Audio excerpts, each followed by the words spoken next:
Подписывайтесь на наш YouTube канал и ставьте колокольчик и лайки, мы будем рады, что вы подписаны на наш канал.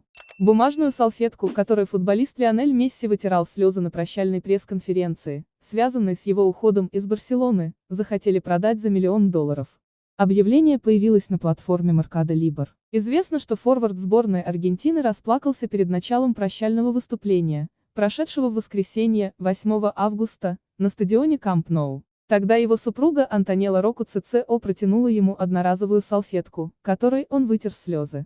Анонимный продавец опубликовал объявление, в котором рассказал, что на товаре, помимо слез, присутствует еще и носовая слизь футболиста.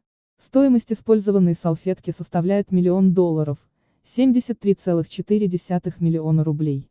Согласно описанию, продавец готов отправить ее покупателю в любую точку мира. Об уходе Месси из Барселоны стало известно 5 августа. Аргентинец не смог подписать новый контракт с клубом из-за финансовых проблем сине-гранатовых, а также из-за правил испанской Ла Лиги. Форвард, воспитанник клуба, он выступал за Барселону с 2003 года. Подписывайтесь на наш YouTube канал и ставьте колокольчик и лайки, мы будем рады, что вы подписаны на наш канал.